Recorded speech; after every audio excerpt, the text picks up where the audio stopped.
All right, let's dive into something your brain is doing literally all the time, making predictions. We're going to pull back the curtain on this powerful, hidden logic that, honestly, runs your life, even when you don't realize it. I mean, seriously, think about it. You're basically a walking prediction machine. You expect the sun to rise, you trust that your chair will hold you, you predict a movie's ending. How? How are you so good at this? Well, it's not some kind of magic, it's a fundamental process, and you use it for absolutely everything. Every single day, you're taking these tiny little scraps of evidence and making a leap of faith. You see a bunch of 5-star reviews, so you predict the food will be good. You see a bright red berry in the woods that looks kinda like a poisonous one you saw in a book, and you predict, yeah, probably shouldn't eat that. Or you're watching a movie, and you've seen 1,000 movies with the same tropes, so you start guessing who the bad guy is. All of this, from the mundane to the life-saving, it's all about making these educated guesses. And this entire prediction engine, all these little bets you're making constantly, they're all powered by one core cognitive process. It's called inductive reasoning. So what is it really? Well, simply put, inductive reasoning is just using what you already know, all your past experiences, everything you've ever learned, to make a good guess about something you don't know. And the key word here is probabilistic. This is not about being 100% certain. It's about playing the odds based on the evidence you've got. So how does your brain pull this off so fast, all day, every day? Well, it's not doing complex math. It actually relies on a few simple and surprisingly powerful rules of thumb. Let's break them down. All right, take a look at this. It just feels intuitive, right? If I told you that leopards have some random biological property, like say a special enzyme in their liver, who do you think is more likely to have it too? A lion or a koala? Yeah, we all immediately think the lion. But why? It's because of our first and most basic rule of thumb, similarity.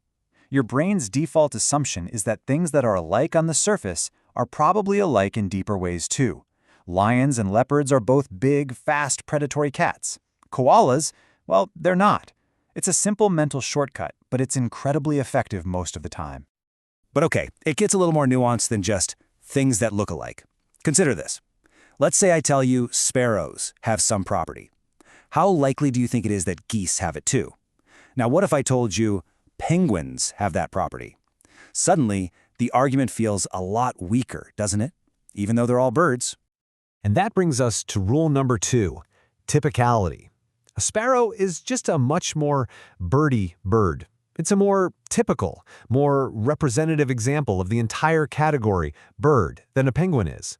And because of that, our brains give it more weight.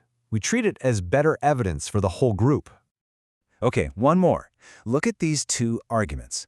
Argument 1, you find out that both lions and mice share a property. Argument 2, you find out lions and tigers have it. Which one makes you feel more confident that all mammals probably have that property? It's got to be the first one, right? And that is a perfect example of rule number 3, diversity. It just makes sense. Evidence from a really diverse set of examples, like a giant predator and a tiny rodent, it covers the category mammal so much better than just getting evidence from two things that are already super similar, like two big cats. More diverse evidence makes our conclusions feel way stronger. So there we go, 3 simple rules: similarity, typicality, and diversity. Seems like our brains are just running this simple little program to figure everything out. Case closed, right? Well, this is where it gets really, really cool.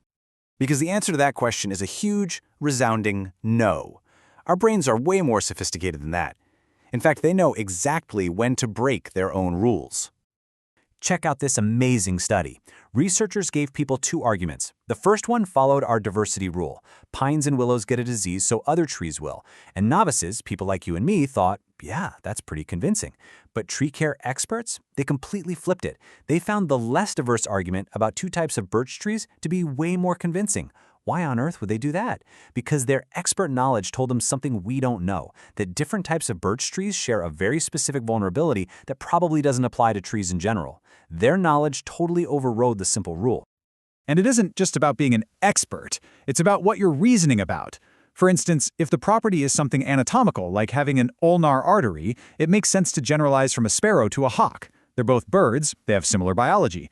But if the property is a behavior, like studies its food before attacking, suddenly it makes way more sense to generalize from a tiger to a hawk. Your brain flexibly switches from bird logic to predator logic depending on the problem. It's amazing. So what is going on here? If our brains aren't just using these simple rules of thumb, what is the deeper logic that lets us make these smarter, much more flexible predictions? Well, the leading theory is that our brains aren't using single rules, they're using entire intuitive theories about how the world works. It's like we have a whole toolbox of mental models. When we're thinking about biological properties, we pull out the family tree model. When we're thinking about a disease spreading, we might use a food chain model. We pick the right structure for the right problem. And there's another incredible layer of smarts here. We often unconsciously assume that the examples we're given were chosen on purpose, like they were picked by a helpful teacher trying to teach us something specific. So if someone shows you 3 different kinds of bears have a property, you don't just generalize to all animals. No, you infer that the lesson is about bears, and you actually become less likely to generalize it widely. You zero in on the specific lesson. Now, this is way more than just a cool cognitive puzzle. Understanding this hidden logic has some really profound implications for how we understand some of the most core parts of being human. Let's talk about a really powerful example: fear and anxiety. In one study, people were conditioned to fear birds by seeing pictures of them paired with a mild shock. Now, here's the kicker. One group saw typical birds, like crows and sparrows. The other saw atypical birds, like penguins. The result was absolutely stunning. The people who were conditioned on the typical birds showed a much wider generalization of fear to all new birds they were shown. Our brains are using the exact same rule of typicality to decide just how far and wide a single bad experience should spread its fear. So, the next time you make a snap judgment, or a quick prediction, or you feel a wave of anxiety about something new, just take a second to remember this. There is a deep, flexible, and unbelievably powerful logic running just beneath the surface of your thoughts. It's making calculated bets, shaping how you see the world. And it makes you wonder, doesn't it? What other hidden logic is your brain using right now to build the reality you're experiencing?